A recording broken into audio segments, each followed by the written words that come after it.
30 gün oyun 40 gün toyu meyramı Töredey küttüp törünün ketpey meymanı Dombara bersen dodar aylatıp bizden el Әудемей тоғын қазақ жоқ елде дейдәлі Бізбен бірге әзілдеңіз ән салыңыз келіңіз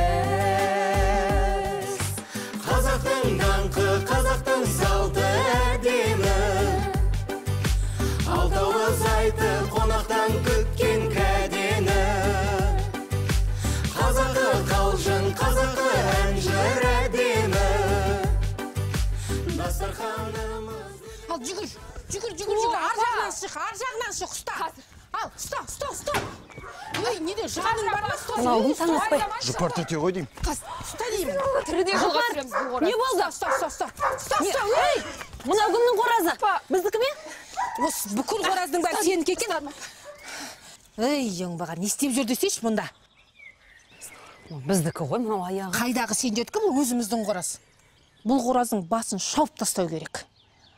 Бір нашар қораз болды. Бұл жерде неге жүр десеңші?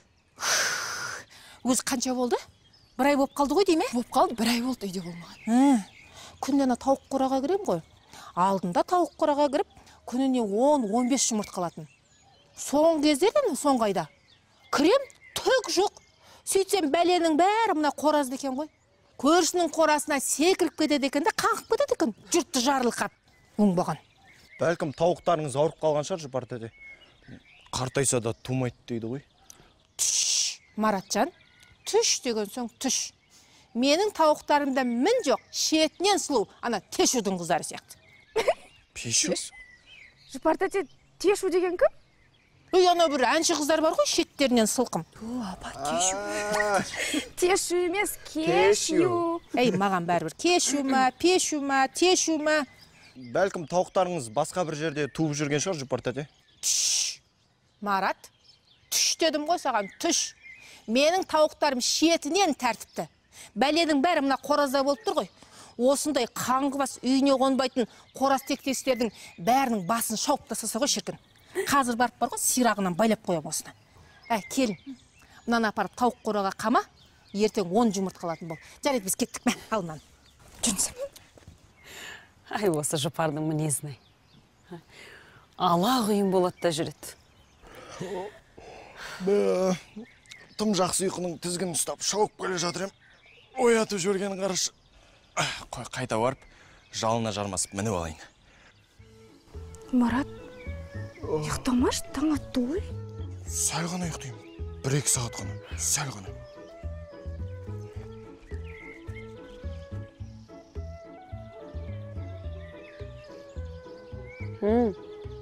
Не қарайсың? Менен кетті, енді сенімен шығын. Еркекті адам қылатында, надан қылатында әйелі. Қарама олай. Жарайды апа. Қазір.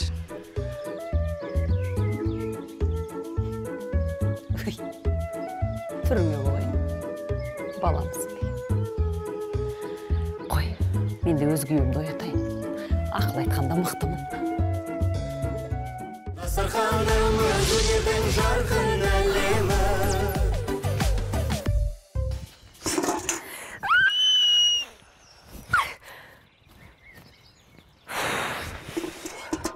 Мына сиыр бар ғой. Адамдарды алалайды. Нашар. Бір емес, екі емес, күнде естіп әкелетін болсам, апа ұрсады ғой маған. Не істесем болады екен енді? О, сауыншы қалайсың? Онша емес. Үй не болып қалды?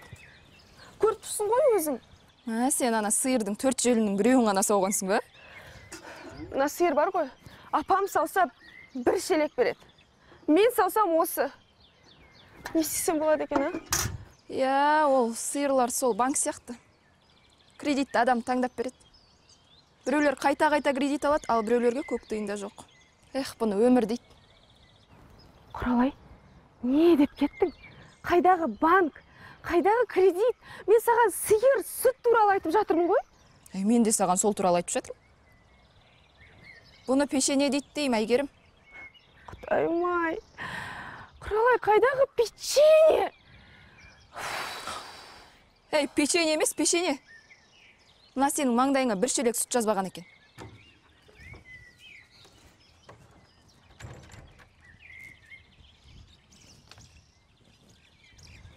Мына екеуі не істеп тұр, а? Мына жұпардың келіннің тұрысын қараша ауыз-аузына жұқпай сыпсыңдап. Қап Құдай-ай. Мына біздің келінді өсекке үйретіп жүрмесе болар еді, а? Құдай-ай, ана біздің келіннің де тұрысын қара. Аузы аңқиып тырдап.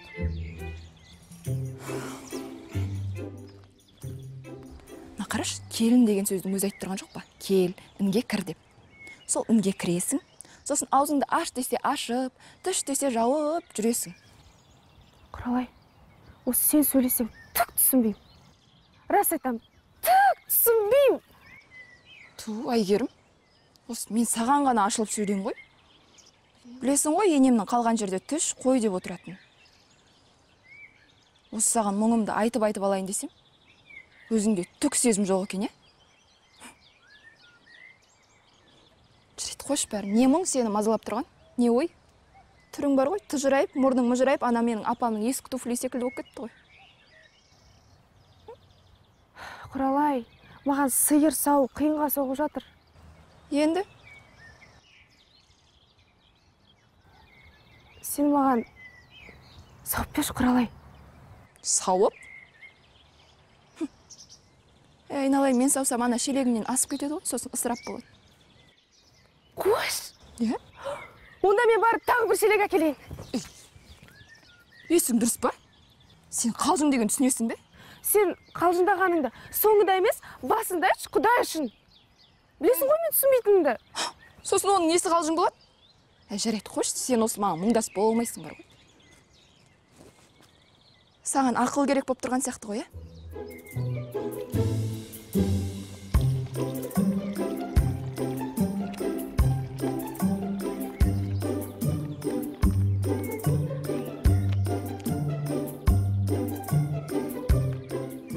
Дегенмен, Құралайдың келін болу тәжірибесі бар екен.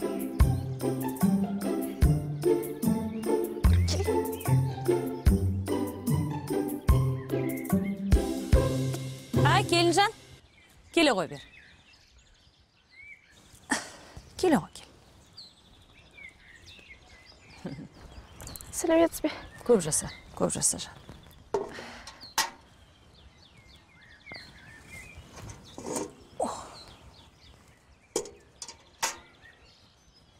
Осыншама сүт сау алдың ба? Я, өзім саудым.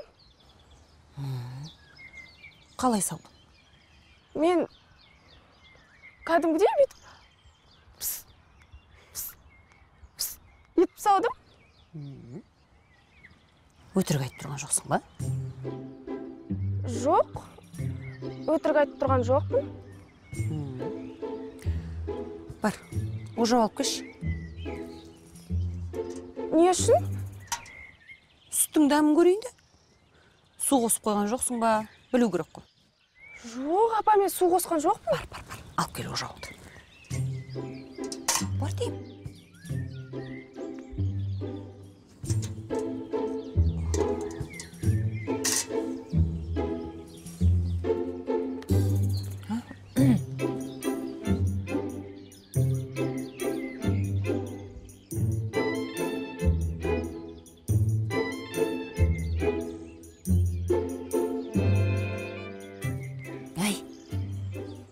Мына дүкеннің үсті ғой, а? Кешіріңізші, апа. Дүкендікі ме деймін? Я, дүкендікі. Сенің есің дұрыс па? Неге бұлай істеп жүрсің? Апа, мен сізден қорқып солай істедім. Айналайын-ау, менен қорқып істейтін неме саған дүлеймін бе? А? Әлде бір шелек сүт саумасаң, мен сен құртам дедім бе? Не істедім, мен ұрыстам саған өзің үйренсін деп ұрыстым, өзіңе жақсы.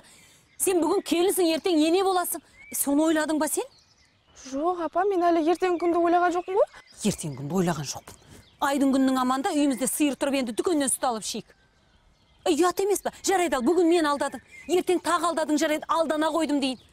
Неге сен болашағыңды ойламайсың? Арғы күніңді неге ойламайсың? Кешіріңізші, апа. Не болды ал енді? Не болды? Ұят болды. Ұят болды. Өтіріктің арты бір тұтам. Өтірікпен, жасырумен сен мәселені шеше алмайсың. Өліп бара жатсаң да, басыңды біреу кесіп алса да шыныңды айтып үйрен, ұқтың ба? Иә, апа, кешіріңізші. Кешірім сұрай бермеші адам жынына тиіп. Енді қайталанбайды, апа. Құралайдың кеңесін тыңдайын деп әбден ұятқа қалдым. Бәсе, таң атпастан анау сыпсыңдап есіктің алдында келіп тұру жаман еді. Сен біреудің ақылын тыңдардың алдында бірінші ол адамды танып біліп алмайсың ба, келінжан ау? Мүмкін ол қалжыңдап тұрған шығар. Мүмкін сені алдап, орға жыққысы келіп тұрған шығар. Соны былай қарамайсың ба, сараламайсың ба? Өй, баламсың деген. Бар, шайың дайында. Жарайды, апа. Бар. Апа, кешіріңізші. Болды, кешірім сұрай бермеш, бар. Шайың дайында. Жарайды. Апа, кешіріңізші. Бар штем, кешірім сұрай бермеш, бар. Жарайды. Ай, баламсың деген. Құдайым-ай, мына сүтті не істеймін енді? Баршы деймін енді, кешірім сұрай бермей. Апа, мен шелекті алып кетейін дегем.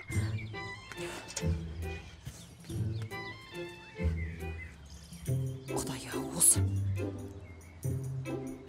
шешелер неге үйретпейді екен, а? Қыз тәрбиелеп отырғаннан кейін. Болашақ келін бір үйдің түтінін түтетеді. Құдайым-ай.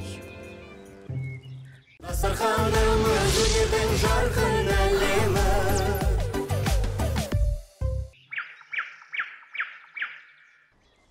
Келін, шайың. Қазір кезде мына газетке түк жазбайды. Бұрындары керек нәрсенің табатын ем. Көзіміз ашылып қалатын еді. Қазір болмайтын бір әңгімелер. Атып кетті, сойып кетті, қырып кетті, ұрлап кетті, жойып кетті. Одан да мынау ғаламторда бәрі бар. Аштың керек нәрсенің табасың. Бұрын ғаламтор жоқта керек нәрсемізді кітап арқылы табатын. Соны айтсашы.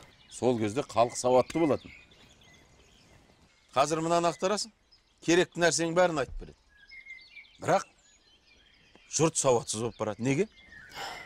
Жаман үйренген. Осының бәріне мына ғаламтор кінәлі. Қазір бірдеңені іздесе болды, олардың ақылшысы дайын тұрады қалтасында. Телефонға қарай қояды.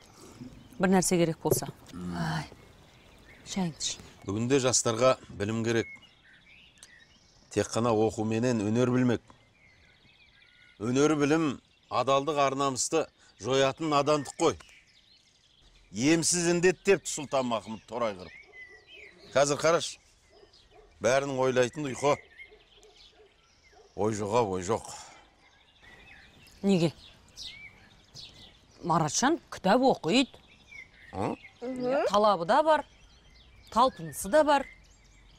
Оқиды. Оқиды. Кітабын оқиды. Оқиды, ата.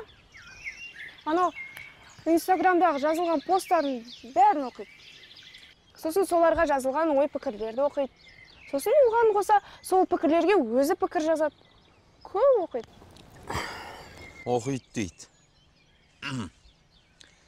Мына елдің баласы пысық қой. Мына көрші сикошты айтам. Таң ертең кетеді, кешке келеді. Екі ортада елді тасып, нәпақасын табады. Ал біздің бала болса жатыр міне. Ту, жомарт қойшы. Біздің бала болса, осы сенікі не әдет? Әлі жас емес пе? Өзіңде жас кезіңде мен таң атпастан тұрам. Өзіңде жататын едің ғой? Түске дейін пыр-пыр ұйықтап. Ештеңе жоқ. Бала, әлі-ақ үйренеді. Ең бастысы қолында дипломы бар. Мына алда әкімшілікке жұмысқа тұрғызу керек оны. Алып кетеді. Осы тегі аттестаты жоқта, дипломы жоқтарда жұмыс жасап жоқ. Оның қасында менің бала маман кәдімгідей. Енді бұлай талабы бар. Иә. Бірақ қазіргі заманда мынау әкімшілікке барып жұмысқа тұрғызу қиындау. Бірақ ол бөлек әңгіме. Қазір бәрін қойып, бірден бизнеске көшу керек. Дұрыс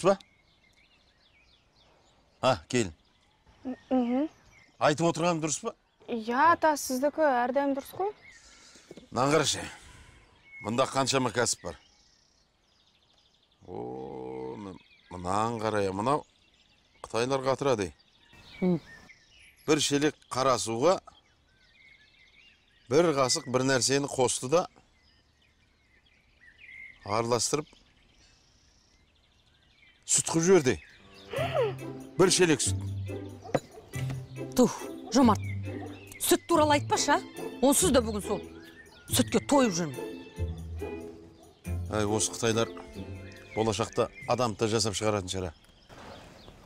Келінжан, барып Маратжанды оята қойшы. Барау.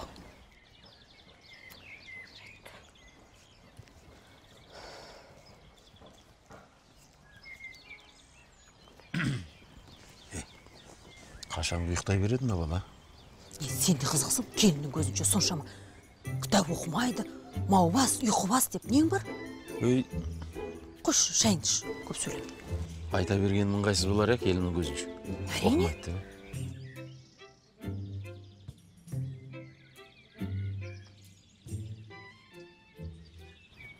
Марат, тұрсаңшы енді? Марат дейін. Ұялмайсың ба, мен сені екінші рет оятып жатырмын. Үйден шығып, мұнда кеп жатып алған ес? Сен үшін мен сөз естіп жатырмын. Кімнен? Кімнен, апамнан? Өтірік айтпа, ана баласы үшін жан беруге дайын. Жоқ, енді сен үшін мен жауап береді екем. Апам, енді еркек әйел надан ету қалай? Сондай бір нәрсе айтты маған. Сен барда шайынды береш. Мен қазір тұрам. Қанша уақытта болсын? 5 минут? Шын ба, Марат?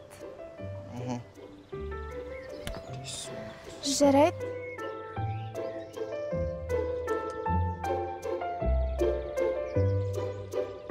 Шайыңнан көй келінжан. Алайын келін шайың. Жоқ, оның не ұят? Мыналарды қара. Түш-түштеп қойып шай ішіп отырсыңдар ме? Жөкең үйде екен ғой, жақсы болды. Сәлеметсіз бе, Жұпар? Аман болайын алайын. Жұмыс бар. Жақсы келдің. Саған бір әңгімем бар еді. Шайға келді. Жарайды. Жөке, жұмыс бар өзіңде. Сен анау өзің көп білетін адамсың ғой, көп оқисың. Ана кір жуатын машинам жаны кетіп қалды ма, білем, тоқтатты да қалды. Соны жөндеп берші маған.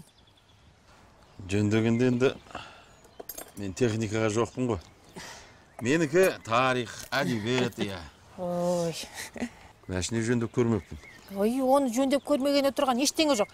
Ана, міне, Google-ді аша сал, ғаламторың тұр екен ғой. Әкел тауып берейін мен саған. Жұпарта де Google емес, Google. Мейлі ғой. Міне тағы бір ғаламтор шықты.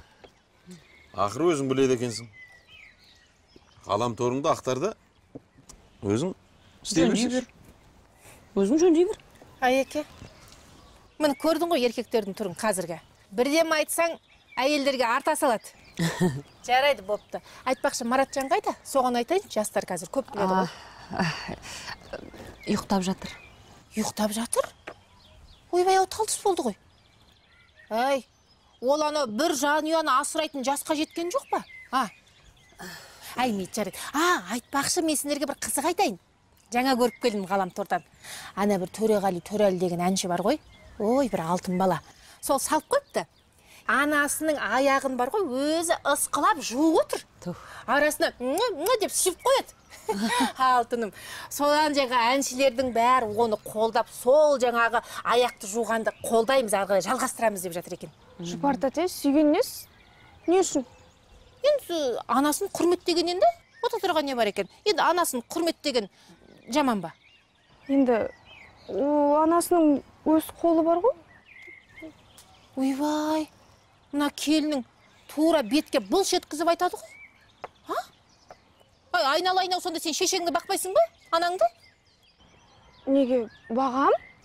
Енді аяқ сүйген енді дұрыс емес қой енді.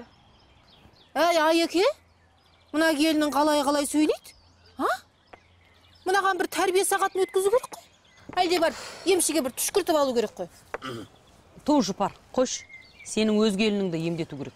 Білесің бе? Ойбай, мен келініме не бопты? Емдететіндей. Сен білесің бе, таңертең сенің келінің келіп, менің келініме ақыл үйретіп кеткенін? Қандай ақыл үйретіпті? Қандай ақыл? Айтайын, қандай ақыл үйреткені? Апа, менің келінім қалада өскен, сиырды тіпті өмірінде көрмеген, тек теледидардан суретін ғана көріп өскен, тірідей көрмеген бұл келін. Енді оған біз кінәліміз ба, не суретін көрмегенге? Біз кінәліміз ба? Таңертең сиыр сауға барған. Содан сау алмаған ол сиырды. Сол кезде сенің келінің құралай келіп қалған, содан келінім ақыл сұрамай ма енді? Қалай сауам, не істеймін деп. Сондағы айтқан ақылын білесің бе, қандай ақыл айтқанын? Ана дүкенге барды, дүкеннің сүтін сатып алып кеп, шелекті толтырып, енең апарып бере сал, білмей қалады деген. Айналайын, сенің келінің ана алаяқтығын қойсын, ұқтың ба? Менің келініме ақыл үйретпей. Айеке, қатты кетпе. Сенің келініңнің сиыр сау алмағанына біз кінәліміз бе? Сиыр деген айналайын білесің бе, қандай болады? Мына екі мүйізі болады, мө дейді, динозавр сияқты жойылып кеткен емес. О несі? Сен менің келініме тиіспей отыр, Жұпаржан. Кім тиісіп отыр? Сенің ана келініңді дұрыстап тәрбиеле, келініңді емдет. Ондай сырттан келіп алаяқтық ақыл айтқанын қойсын сенің келінің. Айналайын, менің келінім білесің бе? Бұл әппақ қағаз сияқты. Не жазады, соны оқиды. Сен ғана сумақай келінің шимайламасын. Айтып бар келініңе. Аулақ жүрсін менің келінімнен. Қатты кетпай екен. Айтпайын дегенін қоймадыңдар ғой. Қойыңдаршы. Таңғы шайдың берекесін алдыңдар ғой. Сен өзің Жұпар үйінден бір таңертең шай ішіп көрдің бе? Ішіп көрші. Соны айтам. Таңғы шайда береке бар. Іш, сүт қатып іш. Тоба. Қант салып іш. Тек үйінен іші. Ой, айналайындар. Сөзім жоқ бар ғой, сөзім жоқ сендерге. Басқа жаққа лақып кететін көршілеріме бар ғой. Өзімнің қадірлі сөздерімді қорғылмай-ақ қойып. Қош, құдайдың құтты күні. Қош деп күнне мың рет. Құдайым-ай, маған неге осындай көршілерге неге тапқылды екен? Не жаздым екен бұл құлайға? Қандай жазығым бар екен менің, Мына қатал тағдыр неге мені өстіп қинады екен, Қатал тағдыр. Ай, біргем дүние. Не деген? ата, қош дегенді оп-оңай айта салады екен, Көршілерге тапқылмады. Айтыс! Баланы оятасың. Осы Жұпар екеуің бар ғой, түк ене сияқты емессіңдер. Мына жастарға қандай үлгі бересіңдер, Жөке, енді көрдің ғой, өзім ақырын жай ғана әңгіме түсіндіріп айтайын деп едім. Тіпті келінімнің бетімен алып төсіне шауып отыр ғой, енді айтпағанда қайтем. Әйтпесе тіпті ұрыса шай деген ойымда да болған жоқ менің. Шайыңды ішші, Жөке. Қойыңдаршы. Жөке. Болдым. Ата шай ішпейсіз бе? Болдым, қарағым.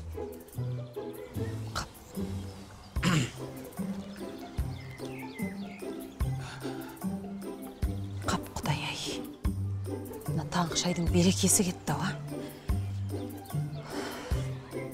Апа, шай ішесіз бе? Келінжан, ана құралайдан аулақ жүрші. Білмесең өзім айт. Үйретем. Ұқтың ба?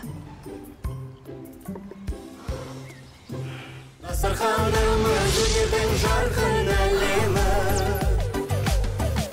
Міне, Келінжан, көрдің бе?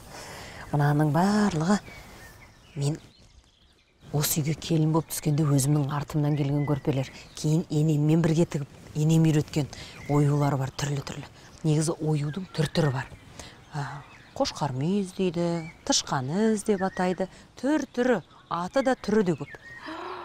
Апа, сіз сонда мынаны өзіңіз тіктіңіз бе? Әрине. Қандай күшті?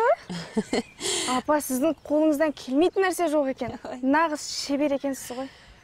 Мен аспаннан салбырап түсті дейсің бе, құлыным-ау. Осының барлығын шешемнен үйрендім.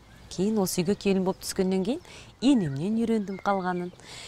Міне, негізі үйренем деген адамға қызық та көп, өнер де көп. Үйренгенің өзіңе жақсы. Апа, мен үйренгім келеді. Маған үйретесіз бе? Әрине, құлыным. Байқамай бүлдіріп алсам ұрсасыз ба? Жоқ, ұрыспайым. Неге ұрсам? Бүлдіремін деп қорқатын болсаң, еш нәрсе үйренбейсің. Басында бүлдіресің, одан кейін үйренесің, ода тұрған ештеңе жоқ. Онда мен қорқпай үйренуім керек. Ниеттену керек. Сәлеметсіздер ме? Саламатсыз ба? Сапаровтардың үйі ме? Иә. Сіздер қызықсыздар, жарықтың ақшасын неге төлемей жүрсіздер? Жарықтың ақшасы бүгін Жомарт қалаға кеткен. Төлеп келеді. Болды, қиямыз. Сіздерді жарықсыз қалдырамыз. Өткен айдың да ақшасын төлемепсіздер. Айналайын-ау, қиған нес? Айтып тұрмын ғой, бүгін Жомарт кетті қалаға төлеуге. Ақшасын төлеп келеді қазір. Күте тұруға болмай ма? Біздің жұмысымыз қию. Болды, қиямыз дедім ба, қиямыз. Айналайын-ау, сен өзің бір сондай қатал қыз екенсің. Енді адам түсінскенше, жылқы кісінескенше дейді, ода тұрған не бар екен? Болды, қиямыз. Жігер берген. Амансыз ба, жеңеше? Қалайсыз? Жақсысыз ба? Сер қайным-ау, амансың ба? Аман жүрміз. Сен бе мына біздің үйдің жарығын қиятын? Қи! Жарығын қи, содан кейін көресің көкесін. Қайныңыз болса не болыпты? Айналайын-ау, түсіндірсеңші, Жігержан. Ойбау жеңеше, сіздің жарығыңызды қию үшін үлкен жүрек керек қой. Бұл қарындасымызға айтып түсіндіріп жатырмын. Бірақ түсінбейді, қайтем енді. Сен өзің бір қатал екенсің. Енді жаңа ғана түсіндіріп айттым ғой, алтыным-ау, аған кетті, қалаға төлеп келеді деп, кішкене бір сабыр қылу керек қой енді. Сіздердің осындайларыңыз қызық. Бәріміз туыспыз. Ал мына жарықтың ақшасын кім төлейді? Қарындасым, бұл қала емес, бұл ауыл. Ауылда барлығы көпшілікпен, ағайынмен шешіледі. Мен қазір бұл үйдің жарығын қиып кететін болсам, ауылдан көшіп кетуге тура келеді. Өте дұрыс айтады. Ауылдың заңы бөлек қой. Сондықтан түсініңіз, кешіре салыңыз. Тіпті болмаса менің айлығымнан ұстай салыңыз, қарындас. Менің сері қайным, мәрт қой өзі бір, мәрт. Сен қашан үйленесің, осылай жүре бересің бе? Ой, бұл жеңеше, сол үйленейін десем, мына қарындас сияқты ару қыз жолығып қалып, жарығымды қиып кетемін деп қорқам. Біз енді анау бағаналардың басында жүреміз ғой. Бізге көпшіліктің көзі түсе бермейтін шығар, жеңеше. Қой, ой да бар, бой да бар, мынандай сұлу қайныма көз түспесе, қыздарды білмеймін, көзі көрмейтін шығар, қайдан. Апа, енді бізді де дұрыс түсініңіз. Бізде де бастықтар бар. Оларға есеп беруіміз керек. Әрине, алтыным. Ағаң бүгін төлеп келеді, сәл сабыр. Ойбай. Не болды? Айран ішесіздер ме? Мен ішем. Ішесіз бе? Беріңізші маған. Келіңдер. Айран алып келейін, келінге барып келейін. Кеңіз жоғарсыңыз. Енді өмір біз ойлағандай бола бермейді ғой, қарындас. Бұл кісілер менің туысым болады бір жағынан. Түсіне салыңыз енді. Енді бәрібірде ақшаны төлеу керек қой. Енді төлейім деп кетті деді ғой, енді төлеп келер, енді өзіңізше болмаңызшы, қарындас. Көреміз. Дастарханымыз өнердің жарқын әлемі.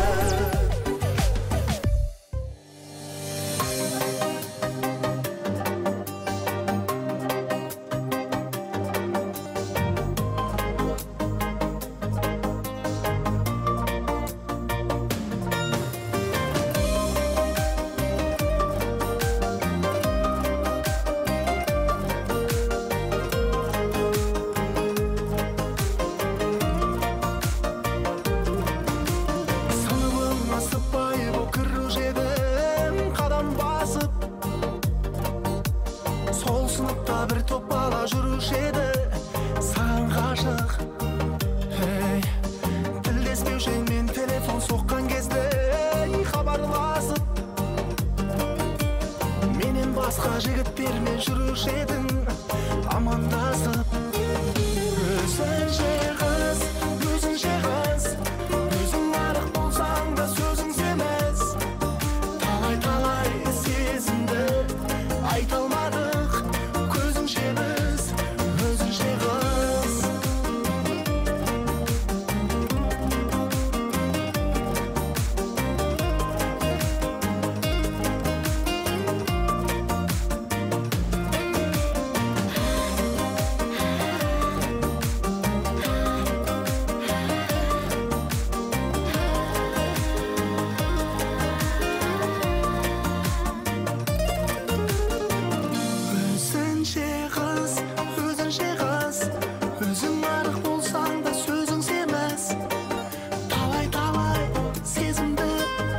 айта алмадық көзіңше біз өзіңше қыз өзіңше қыз өзің арық болсаң да сөзің семіз талай сезімді айта алмадық көзіңше біз өзіңше қыз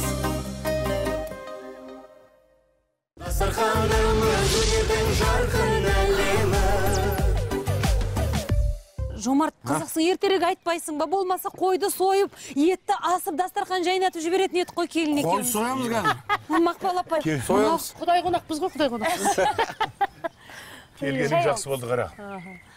Әгі, жүре берсең көре бересің деген мінекей. Көрмейсің бе? Иә. Мына өзіңмен бір дастарханның басында отырып жүздесеміз деп кім ойлаған қара? Өзіңді телевизордан көріп мәз боламыз. Рахмет ата. Әніңді сағынамыз қара. Рахмет. Шай алып отырыңыз, Мақпал апай. Өзіңнен сұрайын деген бір дүнием бар. Қазіргі сахна не болып кетті? Енді заманына сай небір жастарымыз шығып атыр. Жастар бұрынғыдай жалғыз Қазақстан арнасын көрмейді. Қазір әлемдік деңгейде мынау интернет, YouTube деген бар. Соның бәрінен небір әншілерді, әлемдік әншілердің бәрін тыңдап өсіп келе жатқан жастар. Сондықтан да әрине ұқсамасаң да ұқсап бағайын деп біреуі Майкл Джексон болғысы келеді, біреуі басқа кәрістің әншісі болғысы келеді деген сияқты. Мақпал апай, өзіңіз айтып қалдыңыз ғой, жаңа кәрістің жігіттеріне еліктеп деп. Қазір осы біздің сахнада шаштарын кесіп, боянып шығатын жігіттеріміз көбейді. Жартылай жалаңаш шығатын қыздарымыз көбейді. Соған пікіріңіз қалай сіздің? Ер балалардың жастар ғой ол. Жастар болғаннан кейін сол бір өзгерісті, құбылысты қалап тұрады ғой. Қарашы Мақпал апай, біз өзіміз ауылда жүрсек те, сіз жарқ етіп осы телеарналардан көріп қалсақ, мәз болып сізге қарап бой түзеп өскіміз келді. Мен жақсы көрем ғой. Соны айтам, Жомарт жақсы көреді сізді. Солай өстік сіздерге бой түзеп. Сол қоғамда пікір тудырады, мынау артынан лек-легімен жастар ерейді, сол шашын кесіп бояған, болмаса жалаңаштан қыздарға деп ойламайсыз ба? Жалаңаштан қыздар енді көзге ерсі болып көрінеді, әрине біздің өзіміздің қазақ менталитетіне жалпы. Содан кейін мына қазақша өлең айтып тұрып жалаңаштан тіптен ерсі болып көрінеді. Бір енді Европаның бір мәдениетін егерде жарнамалап тұрса, ол басқаша болып көрінеді. Сондықтан да енді бұл жастарға айтпайды емес, біз айтып жатырмыз. Түсінгені түсініп жатыр, түсінбегені қабылдағысы келмейтіндер қабылдағысы келмейді. Енді ол бәріне үйінде ата-анасы бар. Солар өздері айту керек шығар деп ойлаймын. Әйтпесе біз енді бәріне ақыл айтсақ, оны біреу жақтырады, біреу жақтыртпайды дегендей. Ұнамаған енді әншіні қарамаймыз енді әйтеуір, телевизорда өшіріп тастаймыз. Біз енді ауылдың қарапайым қазағымыз ғой қара. Көреміз, өздерің салған әнді сүйіп тыңдаймыз. Халық өзі сыншы ғой, жалпы халық өзі сараптап алады. Ұнағанын алады, ұнамағанын сыртқа тастайды дегендей. Жаңағы өкілі құндыз бөрік киіп, қос етек жаңағы көйлек киіп, қынамабел үстінегі камзолын киіп, қазақы жаңағы киіммен шығып өлең айтса сахнаға шығармай ма? Жоқ, шығарады ғой. Ол енді ол киімнің де өзінің мысалы домбырамен айтып, мынау үлкен оркестрмен айтып шықса, соған өз жарасымды болып тұрады енді. Ол киім қазақы бөркімен жаңағы камзолы бар. Ал енді мына жас қыздардың дене бітімнің өзі әдемі ғой, сұлу ғой, жастықтың өзі сұлулық қой.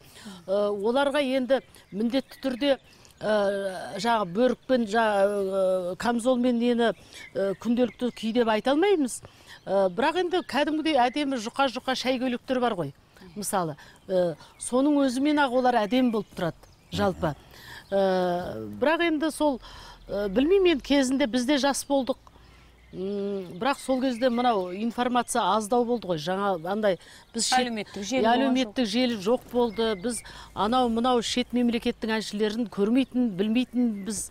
Қазір соларға соларды көбірек бергеннен кейін жастарымыз соларға еліктеп жатыр. Енді ол да қалатын шығар деп ойлаймын. Кезінде әлгі біздің кезімізде Бонием, Абба дегендер болды. Жаңағы оларда кәдімгідей жоқ енді, бірақ оларда қазір онша болмай қалды ғой. Қазір енді қазіргі заманның әншілері басқа енді. еліктейміз деп жүріп, өзіміздің қазақ екенімізді жоғалтып жүрмейміз бе? Әрине, өте мүмкін. Мүмкін, иә. Баяғыда бір кім айтып еді, Құдай-ау. Мына ұлтты міндетті түрде соғыс арқылы ғана жеңу міндет емес. Ұлтты өлтіру үшін оған басқа бір жаңағы музыканы, жаңағы соларды тықпалай беру керек екен, мысалы. Қандай, сонда ол өзіңнің қазақ әнін айтпайды. Жаңа басқа ұлттың әндерін айтып, жаңа нетіп, сонымен ұлттың өзі, сонымен ақ тілін жояды екен, дінін жояды екен, мәдениетін жояды екен. Бізде қаншама әндеріміз бар. Қаншама біздің ұлы адамдарымыз мұра қалдырып кетті. Ана ұлы композиторларымыз қанша өмірден өтіп кеткен. Солар кім үшін жазды? Болашақ ұрпақ үшін деп жазып кетті. Соның бәрін жеткізу бізге парыз. Біз енді өз міндетімізді орындап жүрміз, бірақ сіңілілеріміздің көбі соны тыңдағысы келмейді. Өзіңдегі алдыға қойған анау теледидардан көрген бөлек. Өмірде қарап отырсам қарағым-ау. Ауылда өскен қарапайым қазақтың қызы мінекей. Қасында отырсың, ал енді әу деп құлақтың құршын қандырып, ән айтып берсең қалқым. Енді міндетті түрде айтып береміз ғой. Мамандығымыз әнші болғасын. Бәрекелді. Мынандай қасиетті дастарханды сыйлап, сіздің жасыңызды сыйлап. Бәрекелді. Мына келіндеріңіз қандай, жүздері шырайлы. Кіші келініміз, Мақпал-апай. Жүзі жылы екен келіндеріңіздің. Ұлым менің. Осы, балаларыңыздың немересін сүйіп, шөбересін сүйіп, шөпшегін сүйіп жүре беріңіз. Ұзақ болсын өміріңіз. Айтқаның келсін қара. Айтып берейін. Барыңды бағала деген бір жаңа ән шығып еді. Соны сіздерге айтып берейін. Хамит Қожымов деген балаңыз әнін жазды. Сөзін жазған Индира Елубаева деген қызылордалық ақын қызыңыз жазды. Соны айтып берейін. Сіздердің шаңырақтарыңыз қанша шу. Дастарханымыз өнердің жарқын әлемі.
Just the turning around.